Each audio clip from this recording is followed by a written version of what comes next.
Stuart Rosenberg, and I'd like to welcome you to the League of Creative Musicians.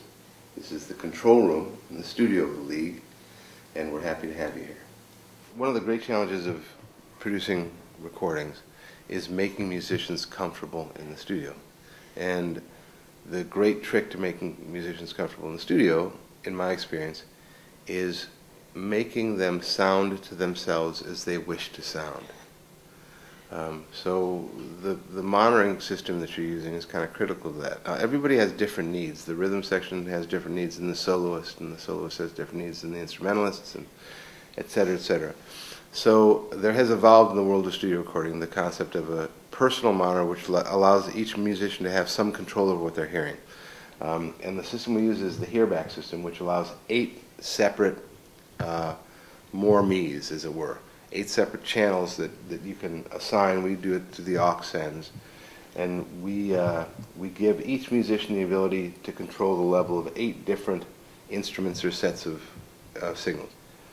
And this provides each musician basically with the ability to hear more of themselves, which is what everybody wants to hear.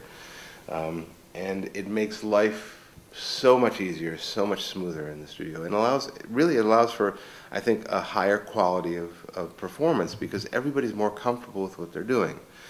And that's really a critical thing in the studio. So the hearback system, which is available via dedicated RJ45 jacks throughout the entire facility, allow us to connect 8 channels of audio plus a stereo signal and route it anywhere in the facility. And each particular box allows for 2 headphones, so you have 2 people on 1 box. We have enough boxes so basically everybody who's recording can get their own, which makes everybody really happy. In addition to configuring this with 8 individual mono signals, you can also pair them up and you can have 4 pairs of signals. And then the other option you have is to add an auxiliary input. So for instance, if you're working on something and you want to play along with the track, you can do that. You can do a line out from the hear system, and you can supply a monitor speaker, for instance. So if we wanted, we could put these on stage for the musicians and they could adjust their own monitors. But giving musicians too much control sometimes adds a little time to the proceedings, so we'll look careful about that. There's also a limiter on here, which is useful if we want to use these for in-ear monitors. So it'll basically cap off the volume at a certain point. So this works in conjunction with our routing system, and our routing system in the studio basically brings up every single input that we have everywhere in the facility onto one central patch panel. So the stage, each one of the studios, even the restaurant comes up on our jack field over here and allows us to connect anything to anything else. And that's really the key to the functionality of the studio that we've designed. In other words, we can use this control room to control performance going on the stage for broadcast. We can use it to do a remote recording, obviously.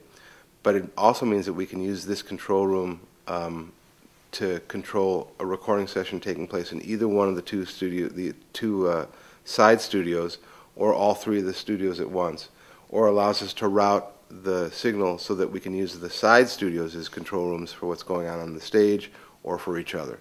So we can have a number of different things happening simultaneously. These rooms are all set up to be recording rooms, they're set up to be editing rooms, they're set up to be mastering rooms, and they're a great place to just have a pizza and watch television. You can use them strictly for social purposes as well.